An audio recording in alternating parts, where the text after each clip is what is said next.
This is the DRF Players Podcast. Hello and welcome to the February 3rd, 2017 edition of the DRF Players Podcast, show 209. I'm your host, Thomas Fornatale, back with you, no longer in a freezing automobile next to a Labrador, instead next to a Labrador in the Brooklyn bunker, back where I belong. And the great news about today, we are back with the usual crew. We have from the Queen's bunker, not the DRF offices in New York, but the Queen's bunker, Mike Hogan. How are you today, Mike? I was dealing with a little migraine earlier, but I'm doing better now. So I hope that migraine's better. That's nothing to be doing a podcast with.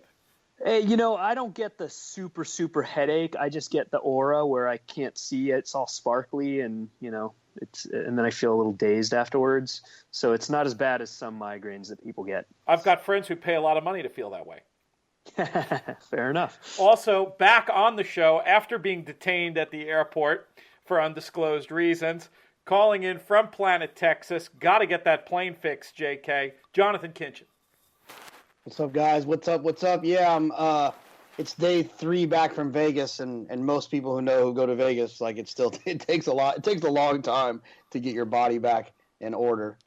There was definitely a jet lag factor for me. I would say, yesterday was the first day I started feeling half normal, and even this morning just a little built up. It's tough because you go out there, especially I'll have morning deadlines, so I'm working on Eastern time in Las Vegas, but typically socializing on Western time. So you end up getting a few hours of sleep shaved off the schedule. Why don't we start, Jonathon, by talking about your trip to Vegas? We didn't really talk about you specifically, though we did deconstruct the tournament as a whole on the last show, if folks want to take a listen back to show 208. But looked like you were in a pretty good spot at the end of day 1. Give us an overview of your Vegas experience this year. Yeah, it's funny. This tournament, there's always a lot of reflection when it's over.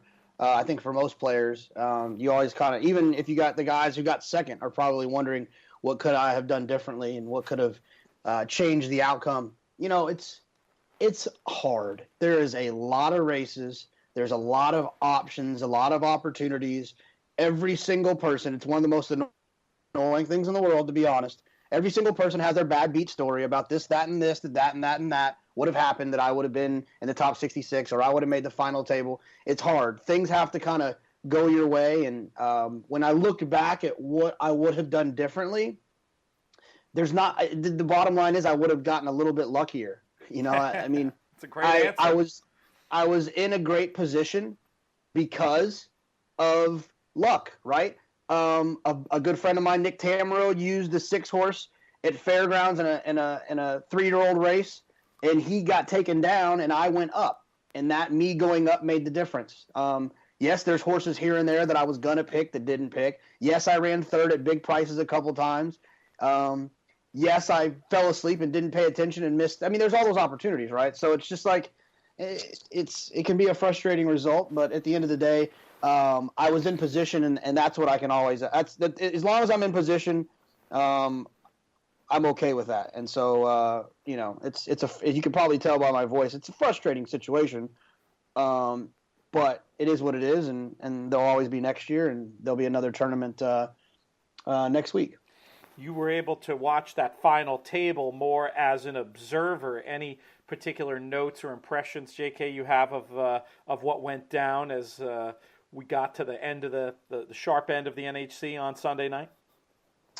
No, not at all.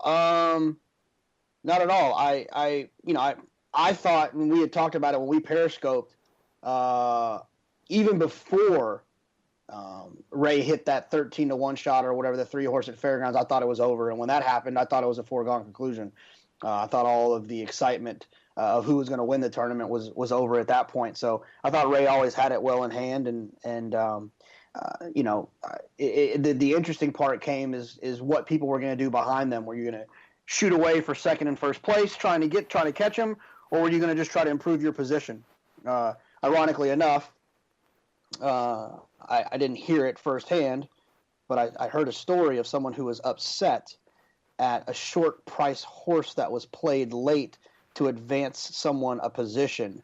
I find that to be a little bit silly. Yeah, let's talk about that for a second.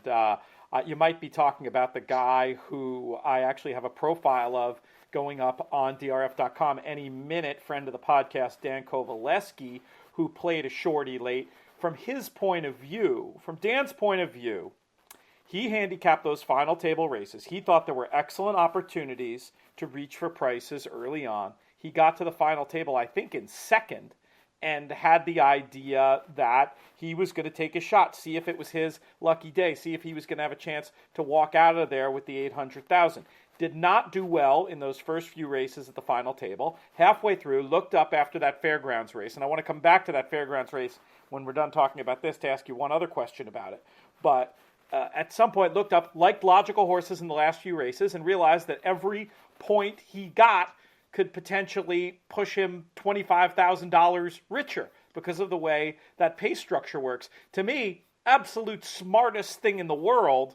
To me, I have been known in a previous lifetime playing in a lot more tournaments myself to play. I once played an odds-on horse to sneak a couple extra grand in the last race where I knew everybody else was going to be shooting for the win. To me, that's just part of the game. That's just smart playing. If the player who got passed in that scenario, I mean, does he have anything to complain about at all? No, no, not even a little bit. And look, one of my strongest opinions of the day was the 10 was going to win that last race. And it's he was 2-1, so do what you will with that. But one of the strongest opinions I had the entire day was that he was going to win that race. And for Dan to have an opportunity to win another, whatever it was, like $15,000, $20,000, $25,000, to take a 2-1 shot, I feel like he has no apologies to anyone. And in fact, the guy who is playing a 15-1 shot that had no chance, he should be apologizing to his family. When you think of the math, it's pretty amazing. It's as if in that situation, you have two chances, right? You can either try to, hit a half-court shot. You can hit a half-court shot for some incredible sum of money, or you can have a layup and have an $8,000 free roll. Which would you prefer, JK? Yeah, no, I want the layup. I mean, look, I'm not gonna knock anyone for trying to turn a 15-1 shot into a 75-1 shot. Is essentially what it, or even probably more than that, a 300-1 shot. If you can win an extra couple thousand here or there, I mean, 25,000, 40,000, 50,000, 100,000, do your thing. But for me, it's take what the defense gives you, and if and I'm never gonna knock anyone for doing so. Like we always say, it comes down, in truth, that situation comes down to your opinion on the race. It doesn't have to do with the odds of the horse. It has to do with what you think is going to happen on the racetrack and which horse you like. Sometimes that half-court shot might have so much upside that it is worth taking, but definitely nothing untoward about the way Danny Kaye played it, and I think might have to, for the person who was upset, might have to break out the world's smallest violin. Right, yeah. I mean, the thing about it is like if Dan liked the 25-1 shot, he would have took it. Oh, no doubt about it. I mean, he showed that in the horses he played up to that point. Now, we talked before about that key race at the final table, that Fairgrounds race that the 3-horse won. Put yourself in Steve Wolfson Jr.'s shoes. He, at that point, had a very realistic shot of getting to Ray. He liked the same horse. He gets up on the table, gets up at the final table, and he and Ray know each other from way back. It's not like there was any trash-talking element to this. And Ray asks Steve Jr., what did you play? Steve Jr. says, I like the 3. Arsenault says, I hope he wins, indicating right away to Steve that he's been blocked. How does he feel in that moment? Have you ever been there? No, I've been blocked before. It's the worst feeling in the world. Yeah, I've been blocked. It's I think I can't remember a big tournament had happened to me where I want to say it was that Keeneland thing that you wrote about where I messed up with the mastery thing, and part of the reason that I didn't get there was I was blocked. Like someone in front of me used the horse that I used in the last, so we both moved up. It's the worst feeling because you this game is about opinions and about placing a wager on your opinion, and when they break from the gate and that no matter what happens, it's not going to do you any good. It's a very hopeless feeling. Now, in this case, at least, Steve Jr. had the idea of a second spot worth $250,000 that he knew if this horse did win, yeah, maybe the 800's out of reach, but it made the 250 very, very close, and it really changed the dynamic. I feel like after that race, it was really players in 3rd through 10th, all playing and / protecting for 3rd, Ray way out in front, and Steve Jr. in this sort of beautiful position where he had 2 things he could do. He could chase Ray or he could try to protect. And because of the way the leaderboard fell, it was the same horse that would do both things. You know what I'm saying? He would be, by playing prices, he's protecting somebody coming up to get him. He had that much of a lead. And it's also, hey, if one of them happened to win, he might have been breathing heavier on Ray's neck at the end. So it was a really interesting little laboratory for strategy at the final table, I thought. No, absolutely. We had a few questions come in. Now, I'm embarrassed to admit this, but I'm just going to be an adult and blame Vegas Brain that there were 2 or 3 people, maybe 3 or 4 people, who sent in questions and comments that I didn't even think about all that much. I just responded to them based on the quality of the question. This would be a great thing to talk about in the pod. Well, with 5 minutes to post today, I went back to sort of look for those things and couldn't find any of them because I'm so fried. So those people I said, that would be great to talk about in the pod. Please email me your question again at podcast@drf.com. Hit me up on Twitter. This time I promise I will write it down and we'll talk about those later on. We did have a couple of questions I do remember that we might as well get to now. One of them involved the NHC final table format. Friend of the podcast, Jim Timmink, suggested, and he got pretty specific into the suggestions of how it could be done. But the idea of taking that final table and adding drama by adding some sort of live bankroll element to it, allowing for more movement on the leaderboard, I thought it was an intriguing idea. I was just curious to get your thoughts, Jonathon, on if that's something that you would approve of.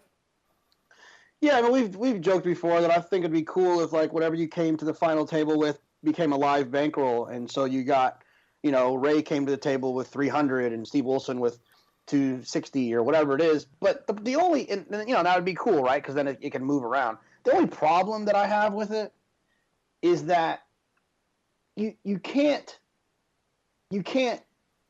do so well for 2 days in this tournament and then kind of lose your entire edge. You'd have no edge in that situation from if you had $320 to having $200. You don't think having an extra $20 is an advantage?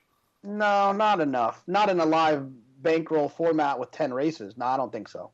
So let me ask this. I'm going to jump in real quick. Please. If there was a live bankroll format in the final table, would there be any sort of cap like there was 2.5 days of the rest of the tournament?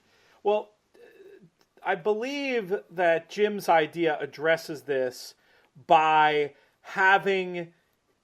Let me see. I'm just going to look through his email and see if I can say what he said, because when I read it, it made sense to me. You have to bet all the 7 races.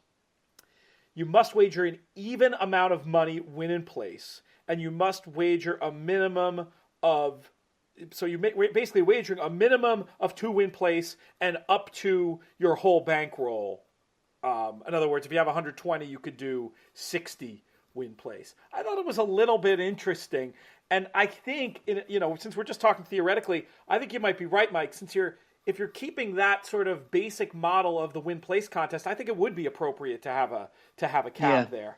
And that I think you'd have to, right? How much of a there are tournaments like the Surfside tournament where it's $2 win place, but there's no cap. And those tournaments are occasionally won by one horse.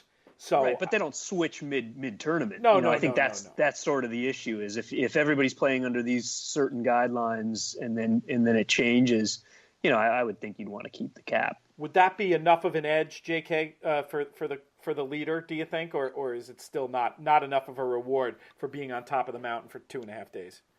Yeah, I just don't feel like there's enough. It's enough of a reward.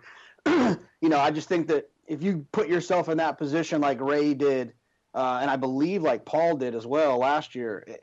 You got it. There has to be some weight for that. It's interesting that you say that as a guy who likes live bankroll, because of course live bankroll is the exact opposite. There's essentially a disadvantage to being in first going into the last race because you're the target score that everybody's shooting for. How do you reconcile those two opinions? Oh, I disagree with that. I'd love to be in first going into the last of a live bankroll tournament. They have to hit, and I can hit too. But I'd bet in the last race. You know what I mean? So I'm gonna move the target, and I'm gonna say that my handicapping is good enough that I can hit the last race while everyone else is trying to hit it too. It's interesting. No, it's a different way of looking at it than I was, but it's certainly a valid point of view. I'd rather be in front and have to come get me. It's kind of the same way I bet races, right? I would rather be in a turf sprint. I'd rather be on the front at the 16th pole and be tired than have something, than be trying to weave through traffic after coming 6 wide. You know what I mean? I'm not saying I wouldn't rather be in front. I'm just saying that as we've seen so many years, especially in the Breeders' Cup Betting Challenge, you don't really get, to me, you get much more of an advantage being in first place going to the final table, say, way more of an advantage than you do being in front in a live bankroll contest with a few races to go. I just feel like you could be the long-time winner in live bank and you're going to get pipped a lot more easily. No, I agree.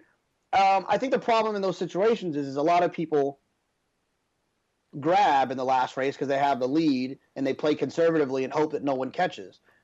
I, on the other hand, would bet in the last race. If say I'm at Santa Anita and I've got it's like a $16,000 and the next person below me has $11,000, I'm going to bet $2,500 in the last race. I would argue you might want to bet $4,999 if you have a strong opinion, right? Right, but I don't think you don't want to come back too much to the field, and then let someone catch a $1,000 show horse and they beat you. But yeah, that's fair. I would try to extend. I wouldn't just sit and wait and be a sitting target. It's interesting. I think we're going to end up having a lot more live bankroll discussion this year. Muggs, the handicapping Labrador, certainly in favor of that. So we'll keep that going. But that's it. We did a lot of tournament talk, which makes sense. It's your first show, JK, after the NHC. Of course, you also missed out on our deconstruction of the Pegasus. I think we should revisit that for at least a couple of minutes here. I got myself. I feel like I'm a bigger American Pharaoh fan than a lot of my closest horse playing friends. I feel like I respected his accomplishments like a lot and from the get-go, and have made the case myself as to why some of his speed figures were lower than they ended up being printed in the pages of the Racing Form, due to, not that they were incorrect figures, but just due to various circumstances. And I seem to upset, though, the legion of AP fans when I suggested that in terms of brilliance, Arrogate was the more special horse to me. Where do you stand on that issue, Jonathon? It's funny. I listened to Vic the other day. I listened to Baffert back, and Baffert said that American Pharaoh would have won every race that Arrogate won this year. Interesting. So I thought that was an interesting fact, and I tried to like kind of re-handicap and play those races out in my head. No, I think what you said is I had no problem with it. I actually listened on the plane. To me, it's not apples and oranges, but it's different, right? American Pharaoh did something that no other horse has done in a long time, and it's something that inside of its own self is very challenging. With the challenges with travel and the time in between races and stuff like that, winning the Triple Crown, and then staying on long enough to win the Breeders' Cup Classic. With that said, when it comes to these people that say that figures don't matter, it's kind of annoying because they do matter. But I think that Arrogate's brilliance this year has been special. I am not interested in saying who I would pick over one another. I think it's kind of it's too hard to compare the two. But at the same time, I have no problem with you said. I think Arrogate is brilliant. I think what Pharaoh did was brilliant. I don't see an advantage of comparing the two because they didn't really do the same thing. It was two different scenarios. Because here's the truth: if Arrogate was healthy, he probably would have won the Triple Crown. Well, that's interesting. Now, that's a very interesting idea, and I was thinking that he needed the time to grow up, and that even if he'd been healthy, I don't think he could have accomplished what American Pharoah did, simply because just like looking at the percentages and how many horses have tried and how many horses get themselves jammed up and can't complete those kind of peak efforts at that time in their season. Mike Hogan, what do you think on all sides of this issue? Well, I listened to Baffert on Bick as well, and he actually he didn't really give an answer. He did say, yeah, American Pharoah would have won all the races that Arrogate won, but he didn't say one was better than the other. He kind of demurred a bit and didn't want to go down that path and sort of said they were different and brilliant or brilliant in different ways. But I'm kind of with you, Pete. I don't think Arrogate would have won the Triple Crown for a few reasons. This is a horse who seems to benefit from some time between races. And I don't know if we would have seen the kinds of huge performances we saw in the Travers, and then 7 or 8 weeks off to the Breeders' Cup, and then I don't know how many 9 or 10, 12 weeks off to the Pegasus. This is a horse who I think that the grueling Triple Crown grind might have taken its toll. This is it's an unbridled song colt. They have notoriously have issues. He obviously had some issues. It took a little while for him to get to the races. I don't know if he could have done what American Pharoah did, and I don't know if his accomplishments after American Pharoah diminish what American Pharoah did. I mean, I think they're both fantastic horses. At all. I was never meaning to say that for a minute. It was just a throwaway comment I made on a podcast that turned into a conversation on Twitter. But I mean, you make a great point about the unbridled song thing, and I'll say this, sort of maybe arguing against my original. It's a tangential point. It's not really arguing against myself, but I think you could maybe come up with the idea that maybe Pharoah, along the lines of what Baffert said, Pharoah maybe could have done what Arrogate did with more time, with the excuse to run again in January, etc., etc. You could see his corresponding figures elevating maybe with a little more time between races, and I do think maybe it is doubtful that Arrogate could have done what the Pharoah did because of the breeding and the various other aspects you're pointing out. Can you live with any of that, JK, or are we making your blood boil over there? No, it's fine, but I just think that it's kind of interesting discussion if you were to flip the scenarios. I mean, imagine if Pharoah didn't run it 2, didn't have the issue that had him miss the juvenile, then he had all that time to kind of just fill out and develop and be a horse, and then he shows up in an allowance race in the summer, and then he runs in the Travers fresh. I mean, I think he does the same thing. That's interesting. So it's yes. Yep. I don't think that Arrogate's situation was a maturity problem. I think it was more of a unbridled song soundness issue that kept him from running. Baffert doesn't have horses that aren't mature enough to start on the campaign. They usually just kind of can't handle the workload and get hurt. You know what I mean? Yeah, that's fair. That's a fair point. Well, but he also hasn't been getting as many from Juddmonte, and I think what the Juddmonte crew does is a little different from some of his other owners and their approach and their goals too. Oh, no doubt. We talked about that on the show. Way different goals as one of the world's leading breeding operations than your sort of average USA horse owner, who I think it's fair to say many of whom have the attitude to the detriment of the game that it's Derby or bust. And with that thought in mind, let's hope that more horsemen feel that they have permission to bring horses along the way that Arrogate was brought along, and who knows, maybe the Pegasus becomes an excuse also to have a later year target, so we don't see quite as many horses, going through being forced a little bit at least, and sometimes a lot bit, to compete in the Triple Crown to the detriment of their later careers. Hopefully this is going to represent, if not a sea change, at least a positive element and another option, let's say, for folks to train horses going forward. I think that would be a super positive development for horse players and equines alike. All right, we got some races to talk about. We had we got a few things to do here. Because we have these Triple Crown preps this weekend. Before we get into the sort of Triple Crown preps in earnest, Mike, there was a very specific question about the Swale Stakes, I believe. What do you have that up in front of you? There was. Brad Heil wanted to know specifically about the Mark Casse horse, Vanish, who he says looks intriguing at a price. Looked in good form before stretching out in his last race. Should get plenty to stock. He's 12-1 on the morning line, and he'll probably be a fair price in there. But he's only run its synthetic at Woodbine. He's just wondering how we would evaluate a horse moving from synthetic to other surfaces. JK, you're the Cassie Barn expert on the call here. Why don't you start, and I'll see if I can put some thoughts together about the general question. Yeah, I mean, it's really easy, especially in a place where you can access the DRF clocker report. You evaluate a synthetic form by looking at how the horse is working at Palm Meadows on the dirt, and the horse has got the last 4 works there.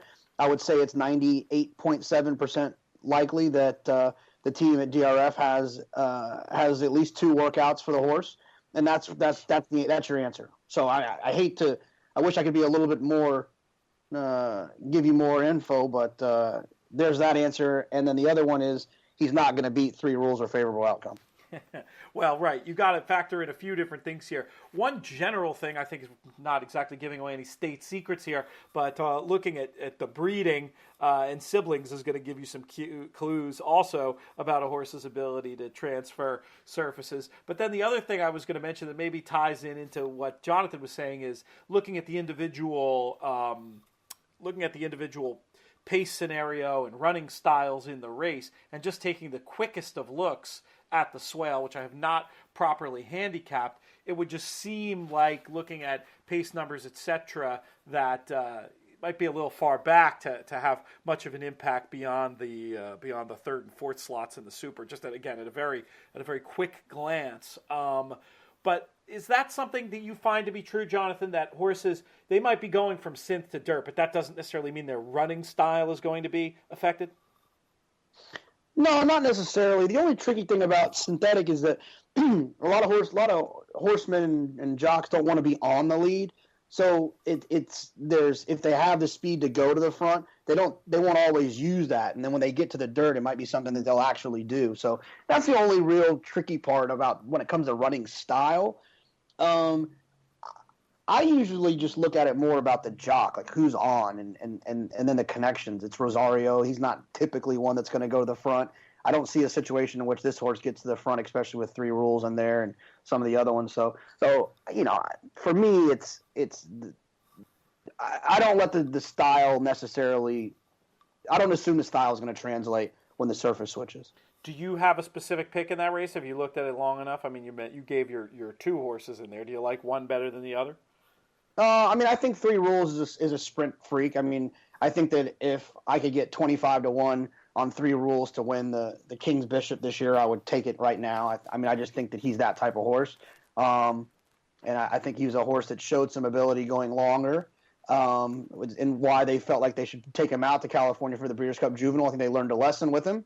But I think he's special in terms of speed when it comes to sprinting, and I think he'll be really tough this year if they will continue to keep him at those distances. The sprint trips not get that temptation to get the Derby fever and go on from there. And but if he wins by 7, they're not gonna. I think they'll probably try again, as I would too. Yeah, right. No, you're not offering judgment, but you're just saying as a handicapper, you feel like he'll ultimately be better at those shorter trips. 100%. Mike, did you have any thoughts on the Swale, or should we move on to some of the other 3-year-old racing this weekend? I have a couple thoughts, particularly on Vanish. It's something to follow up on what you said, Pete. Looking at the siblings, he's had one other sibling to run on dirt, Evangeline's Hope. She was 0 for 8 on the dirt. She was 2 for 25 on the synth. She earned by far her best speed figures there. And then the other thing I'll note, this is something that you guys probably don't even realize, but DRF, the trainer stats at the bottom, they do not differentiate dirt and synthetic. So you will not see for this horse synthetic to dirt for Mark Casse on the bottom. If or even more so, if it's turf to dirt for Mark Casse, that turf to dirt stat at the bottom of the PPs includes all turf to main track efforts. So it includes. That seems like a problem, Mike, doesn't it? Yes and no. I've discussed it with a number of people internally. For whatever reason, that's the way they go with it in the classic PPs. But of course, in Formulator, when you click on the trainer, you can do a specific dirt to synth, synth to dirt, turf to synth, turf to dirt. You can do all of that sort of things. Okay. Here's an example. Casse, last 5 years, synth to dirt at Gulfstream, 0 for 9. 4 did run fourth, so it's not like they were all beaten horribly. But it's a very, very interesting thing, and it's something to look at, especially these Woodbine trainers sending their horses to run on dirt at Gulfstream. There was a Roger Atfield horse who was the favorite 8-5. Atfield was horrible going turf to dirt at Gulfstream. He'd done it a bunch. He'd never had any success, but the trainer stat below said 23% because it included all the turf to synthetic ones up at Woodbine. Here's what needs to be done. Now, nobody asked me, but as a guy who's been editing books for a quarter of a century, more or less, the little text in the bottom of the form, just don't have it say, if it's not recording turf to dirt, have it say turf to main or something like that. Right. Then you're not presenting misinformation in the paper, and folks who want to do the deeper digging still have the chance to get the edge through Formulator. Exactly, and that's what's going to happen. It's just a matter of item number 400 on a list for them. I know how that goes in my personal life and in the inner workings of daily racing form. But that's good. It's good to know you're on it, and that's great. That's great info actually, and a good opportunity. Another way folks can use Formulator to dig for info. In case folks missed it, gosh, I almost wish we'd uploaded this as a podcast because I think it was pretty cool. There was some really good stuff yesterday in our sort of NHC deconstruction using Formulator to show how some of the contest players came up with big winners at NHC 18. We had Roger Satina on the call. We had Elliot Honecker on the call. And you can catch the archive of that at drf.com/YouTube. I guess you can't get it as an MP3 file, but I think it's worth checking out. It was a lot of fun talking to those guys and going through some of the examples from the NHC. All right, let's move on to some of the other 3-year-old races of the weekend. I did a little write-up about the Withers for DRF that's going to be appearing as part of their... What is that product called exactly, Mike? It's the Derby Countdown Guide, I think. Yeah, it was really fun. It was a chance to get super in-depth. It reminded me of my old blog, The Unbearable Lightness of Betting, where I'd go through and do these sort of deep verdicts on every runner in a race. I may have gotten excited and gone a little bit overboard. I'm sort of waiting to get chewed out by the editorial staff, but it was a lot of fun to do.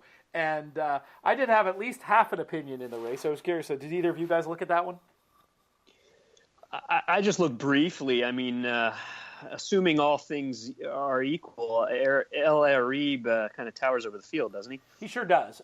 Certainly your most likely winner by a lot and a horse that would be on all of my tickets. I just had a little bit of an attraction to the Michael Lerner runner on the outside square shooter at what should be a nice price. We've talked about the Fairhill fitness angle before on the show. I like this horse as a candidate to stretch out. He's one I'd use for a little bit on top and definitely underneath as a possible key in behind El Arib in your exactas and tries. Check out that Derby Countdown Guide if you want my full reckoning of the race. JK, did you look at the Withers?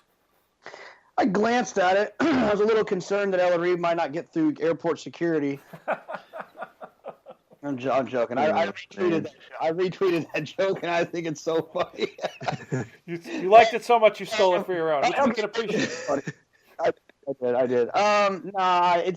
It's one of those races, I think, where you get sucked into, ooh, this horse could improve. Ooh, this horse kind of had a trip. Ooh, this one's from Pletcher and Kieran, and ooh, and El Arib wins by 10. It's like, yeah. So I'm just, it doesn't interest me as a real betting opportunity, unless you really like something. But it feels like he's the most likely winner. Yeah, I thought from a vertical point of view, there could just be a little bit of equity in opposing the McLaughlin and Pletcher runners, who I feel like might be overbet in those slots and certainly have valid chances to run in, but it just seemed like from a risk-reward point of view, maybe some good money, if not to avoid those horses completely, just to use them as random contenders and try to stick the landing with El Arib and the likes of Square Shooter. So that was my thought there. Before we get to the public handicapper races, Mike, are there a couple other Triple Crown preps going on as well, right? Yeah, well, just like you wrote up the Withers, I did a little write-up for the Bob Lewis, which, boy, is maybe not the it probably will be odds on to be weakest Triple Crown prep of the year. I'd be hard-pressed to find one that's worse than this 5-horse field, only one of which has won more than a maiden race. But that said, maybe one will improve. They all got to improve to really become players on the Triple Crown Trail. I don't know if either of you took a look at the race. The most interesting one for me, who's probably going to get bet down a bit, is Royal Mo, breaking from the rail.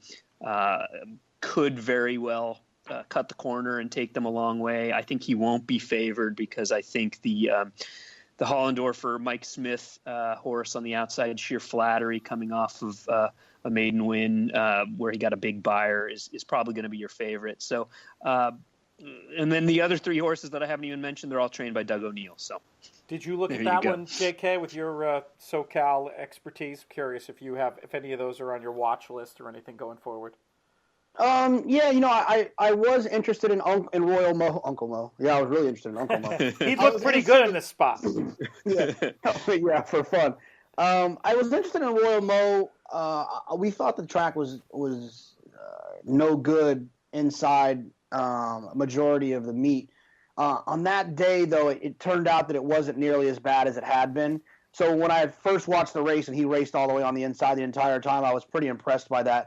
I still think he's a good horse, and I wouldn't have any problem, playing him. But I also like the Sheer Flattery horse that ran on New Year's Eve. And I do think that the inside was good that day, and he ran well on the outside. So for me, it would probably be Sheer Flattery. I know that Hollendorfer, was talking about the horse on Vic actually when he was on last. So could be a big weekend for Hollendorfer. So if Doug O'Neill wins, you lose. That's what you're saying, basically. Essentially, well, I think it's funny is that Doug O'Neill. There's 5 horses in this race. He's got 3 of them, and he's going to be the 3rd, 4th, and 5th choice. For sure. Well, and it's funny. 2 of the 3 Doug O'Neill horses are Tisnow colts out of Stormcat mares. So it's like there's not a whole lot of variety to choose from in this race. It's a useful cross. It is. One other thing I'll mention: Sheer Flattery and Royal Mo were both beaten in races by very, very prominent Bob Baffert horses. Beach Bum and Irish Freedom beat Royal Mo in his first 2 starts, and Mastery and American Anthem beat Sheer Flattery in 2 of his starts. So even though I think, I'm not 100% sure, but while I'll talk slow enough to double check it, Sheer Flattery missed the break that day, and I'm pretty sure Royal Mo missed the break too in those 2 races that you're talking about, where they were coming out of the races. Yeah, they did. Both of them missed the break in both of those races. Yeah. Yeah, it's funny. Even though it's 5-horse field and there's no Bob Baffert horse, it's like the presence of Bob Baffert looms over this field anyway. And actually, no, I take that back. The 5th race, so they ran 5 maiden races before either of them won. The first race, the debut for Sheer Flattery, was also won by a Bob Baffert horse. So. He casts he's not a large man, but he casts a large shadow. Was there any other Triple Crown stuff this weekend before we dive into PH? Well, Holy Bull, Classic Empire. We talked about of course. How could I forget him? I told you I have Vegas brain. Return to the races of Classic Empire. We got to talk about him. There have been these stories, as recently as a month ago, about maybe him not wanting to train every day. This is a really interesting case of a horse who has so much talent, but seems like he just might be his own worst enemy. What do you do with Classic Empire, JK? It seems like he's kind of a crazy guy, huh? I mean, the workout report will tell a lot. You know, you want to see what pops up there. But when I look down and I look at figures, it's just not even really close. Right. I guess maybe fact finding is one of the most interesting ones. But I always downgrade horses that get loose at Gulfstream. So, look, if you want to try to get interesting here, go ahead. Obviously, this isn't their goal. If you look at how the Cassies train other good horses, for instance, Tepin, they don't typically crank them for races that aren't the goal. And I would think that the goal with Classic Empire is a little race in Louisville, Kentucky on the first Saturday in May. So I wouldn't expect the best from him here. However, he might just be better than these. Classic Empire he's getting some, Dennis Rodman type reputation. That's for sure. Mike Hogan, you have any thought on this race? Well, I mean, I think he's the best horse in the race. I mean, if you're making a case to beat him, you're making a case that he doesn't run back to one of his previous efforts, because any of those will beat any of these horses in the field, even if they improve. But I think Jonathan's right. If you're going to try and beat him, now is the time to do so. And it's not crazy to think that the connections would be unhappy with a good effort back off the bench where he runs a strong second or third and sets things up for the rest of the year. I do think that we probably should give at least 30 seconds or 45 seconds to the race on Sunday with Unique Bella and Champagne Room. Sure. All I'm going to say is that I just remember the workout report, and I remember Mike's talking about it afterwards, where she is kind of headstrong, and if that comes into play, it could be an issue. She's probably a freak, and she's going to win by 10. But you're talking about Unique Bella, just to clarify. Unique Bella, excuse me. Yeah, just keep that in mind when you're watching the race. She's going to have to learn to relax a little bit as the distances start to increase. Where would your money be in that race, or have you not fully looked at it yet? Oh, it's definitely, and this is no offense, but it's not going to be on Champagne Room. So it's either Unique Bella or I'm going to have to find some 25-1 shot that has no chance. Interesting. Did you look at that one yet, Mike? I'm looking at it now. It's a 5-horse field. It doesn't take long to look at it. But I'm kind of with Jonathan. I mean, it's like the Classic Empire race. All things being equal, Unique Bella should crush this field, and she's probably going to be 1-9. She's probably going to be bridge jumped. If I was going to take a shot with anybody, it would probably be the Keith DeSormo one on the outside, who's shown some talent and ran behind Champagne Room, but maybe could move forward and will be a much better price. We are time and space traveling like in a Heinlein novel here. We're going to go back to Saturday and back across the country to Gulfstream to talk quickly. We're going to have to talk about all these races quickly with only 15 minutes left in the show, about the Forward Gal, which goes as race 6. Your morning line favorite is number 4, Pretty City Dancer. Mike Hogan, is this where you're going for the Cassie operation, or do you have something else here? No, not really. I mean, again, back to Jonathan's point, this is one coming off a layoff, even longer layoff than Classic Empire last race, where in Saratoga, where she dead heated. Look, seems to be a very nice little tap at Philly, and they're probably setting things up for a 3-year-old campaign. But I think she's potentially vulnerable. And, I don't have a strong lean in this race. I think I would just try and lean against beating her. The other Cassie runner actually is probably a little bit interesting. Now might get a little bit more pace to run at than she did last out when she finished behind a couple foes she's going to face tomorrow. Price is kind of going to be the guide, but that's the one that sort of jumps out at me. Big debut at Keeneland, and then sold privately afterwards, ended up in Cassie's barn, and she could move forward. You're talking about the 8-horse Summer Luck, just to clarify? That's right. I am talking about Summer Luck. And Jonathan, I do agree with Mike. It does seem like there is plenty of speed signed on here. You're not exactly known for your love of betting closers. What are you going to do in this spot? Well, I got a couple of thoughts here. First off, how good is Pretty City Dancer? In August, she worked 3 times with Classic Empire and held her own every time. So whatever that means to you, it means a lot to me for a filly to be worth. I mean, obviously, we know that the fillies kind of can progress faster, but just to say how good she is. For me, I want Wildcat Kate, who grinded down the Bodie's Dream, the Pletcher drawn down inside. Pletcher's going to get crushed in here. Pretty City Dancer's going to get crushed. You're going to get all of 6-1 on Wildcat Kate. She might not be the most likely winner, but I think at the 7, 8, 9, 10-1, you're going to get on her. There's a lot of meat on that bone, and I would try to key her in situations underneath and on top. And if she wins in multi-race situations, you're definitely going to get paid. How much does it matter to you that she appears to be the outside of the speeds horses? Does that sweeten the interest for you, or is it not particularly relevant?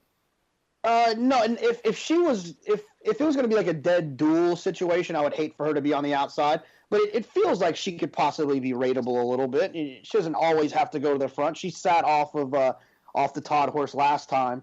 I think she's pretty good. I think that she'll be forgotten, and that's always a positive thing when you can get a horse that's just forgotten because they're just betting other people. And like every point Mike said is real. Pretty City Dancer might not be ready yet. She's got a lot of question marks. Wildcat Kate beat Bodie's Dream last time, and Bodie's Dream's going to still get bet off of that. So there's a lot of different angles here that could see Wildcat Kate kind of cruise up for Kathleen O'Connell, who's not always, crushed at the windows. No, the crowd does not always come for her, that is for sure. Let's move on to Fairgrounds, and I just have to do a quick aside about Race 5, the Keith G. Memorial. Keith G., great figure in Louisiana racing, and one of the first people I spoke to at my very first NHC, and I think he sort of recognized me as this nervous new guy who didn't know many people and kind of took me under his wing and was just very supportive and helping me with information, finding out who was who. Great guy to speak with and just beloved figure around the racetrack, very involved in helping get that new turf course a few years ago put in down at Fairgrounds, and it just makes me very, very happy to see his memory honored with this race. Jonathon, we'll keep it with you to talk about the situation here. Mike, you had something? I'm just going to guess. Did Jonathon pick Divisadero's brother? Well, Jonathan's embarrassed that he didn't know Divisadero's brother was in here. Missed opportunity. Okay. Yeah. No, for me, it's Cool Arrow. When horses can excel on the dirt and win races on the dirt, and then the connections still find it appropriate to avoid Derby fever and run on the grass, like, sign me up. Like that, I find that to be an extremely telling sign. He's got 2 turf winners in the female family, and I didn't get to. I was actually in the middle looking it up right now. I'm not 100% sure, but I'm pretty sure that those 2 horses' best figures came on the grass. While Mike's talking, I'll confirm that or not. But so that I love when that happens, and so for me, Cool Arrow. The other one inside, the other Sharp is interesting with that big figure that he got, but for me, it's Cool Arrow. Mike Hogan, real fast, your thoughts on this race? Well, this is an interesting race because I think the morning line favorite, Cool Arrow, has never run on the turf before. The other one, Gervin, for Joe Sharp's never run on the turf before. So I think Cowboy Culture was actually going to be the favorite, 4-1 on the morning line. Brad Cox gets bet heavily down there, especially when Florent Giroux's aboard. He could win, but I'm going to take a shot against him with a horse that I think might present some value, be a little overlooked, and I think has some talent. That's number 6, Art Imitates Life. Went 4 wide both turns, made a middle move on the back stretch and flattened out in the stretch, but then re-rallied a little bit and almost got 3rd in his last start. They add the blinkers. He's worked well since then. He'll be a square price, might be a little overlooked because he finished behind 3 of his competitors in this race. And I just like him. He's got some upside. Who's the Divisadero half? Hollyfield, number 8. And JK, were you able to confirm that fact about the siblings? I was. Cleverness and Charade, both their top figures were on the grass. So if Cool Arrow improves just a little bit for fun. Gotcha. All right, let's go back to Gulfstream Park. This time we'll be talking about race 11. Mike Hogan, we'll go back to you for your thoughts here. This is the sweetest chant. This is an interesting little race and a lot of different ways to go here. Another one where I think the morning line might be a little shaky. And Chad Brown, I actually looked, I tweeted about it. I don't know if you saw it. Chad Brown, Javier Castellano, last 5 years, 2-turn turf races at Gulfstream Park. 158 times they've teamed up in those races. The 6-1 morning line on Okinawa. Do you want to guess how many times they had a horse 6-1 or higher? Probably not too many. 9 out of 158. 9 out of 158.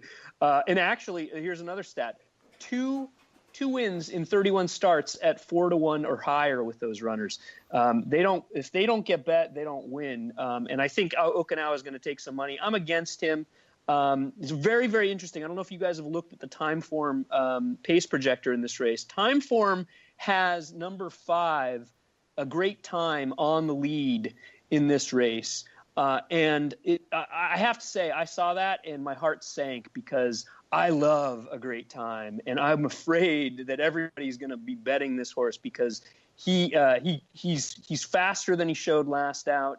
He was the only horse moving late in the stretch in his last race against some horses that would be big shots in this race. He went 54 feet further than the winner Bellevez, who's quite a good 3-year-old filly for Jimmy Toner. I think she's improving. Her speed figures, even despite that trip, fit very well with this field. And 20-1 morning line might be a little optimistic, but I think she'll still be a little overlooked here. Right, nice I should also say, long shot pick from Mike. We gotta move on here. Long shot pick from Mike in the Swedish chant. Jonathan, what did you come up with? I love Compelled. I loved her on debut. Been lucky enough to become friendly with Craig Burnick at Glen Hill Farm, and they love her, and he thinks that this is the best horse that they have on the farm. So she's had some impressive races, and I'll look for her to win here. If it's not her, I want it to be Tammet, because the world is always a better place when Bat Masterson has a good horse. Is Compelled one of the Burnick horses that was an international good thing at Saratoga? Is this the same one? This is the gas horse that I that made my Saratoga flight home from the airport a little bit sadder than it needed to be. But she in that sprint race, she kind of broke slow from the outside. But they love her, and I haven't talked to him specifically, but he said that she's doing great and that she's the best horse that he thinks that they have. Interesting. She tested for class, though. Boy, she beat a nothing field last out. She looked great doing it, but boy, Mike, I think we caught up a minute there. JK was brief enough. Did you have one more thought you wanted to get to on this race? On my horse, I was just going to say three-fourths sibling to Victor's Cry, who's a really, really good turf horse. And I think this horse will just improve with distance. So, anyway, that's all. The last race we're going to talk about, we're going back to Santa Anita. Race 9, I think this is the San Marcos, and pretty interesting card at Santa Anita, right? There's something like 4 stakes total for players who are so inclined to come out of their winter hibernation. That Santa Anita card on Saturday might not be a bad place to do so. Jonathan, we'll start with you. Give us an overview of the race. You have a strong opinion. How are you thinking of playing this in general, and what are your specific thoughts? Well, I panicked a little bit, to be honest, because the turf course is could be a little bit tricky with all the rain they've got. It could be a little bit fuller, a little bit more lush than it normally is.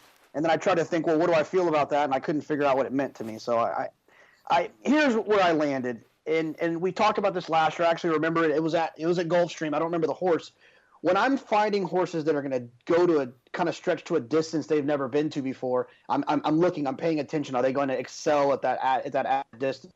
And for me, it's perfectly majestic. Going to run it 1.25 miles for the first time. I learned the lesson. I'm not trying to bad beat story you guys, but I learned the lesson in the last mandatory at the NHC that when Kent DeSormo is on a turf horse, you have to give him an extra look. And not doing that cost me making the final 66. So it's not going to happen to me again. I love Kent on the grass, especially at Santa Anita. He just really seems to understand when's the right time to tip out and make his moves and his runs. And for me, it's perfectly majestic. I would agree with that general idea, Jonathan, that the rider jockeys, to me, are important in all races, but they take on particular importance when it comes to the grass. The extra set of skills a jockey needs to have in grass racing, it's different. And for me, more of a handicapping factor. So that doesn't sound crazy to me at all.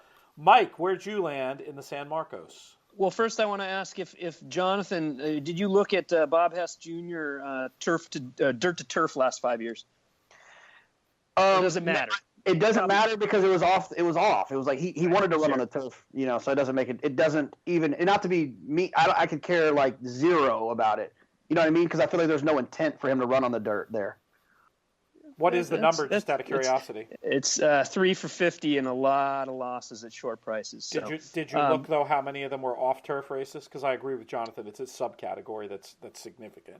Well, it also applies to Blue Tone. I was actually looking at it in terms of Blue Tone, who'd never run on the turf before, ran in that same race and wired the field, is now coming back on the turf. It does apply to Blue Tone because his 5 races prior to that were on the dirt. So so it does make sense there.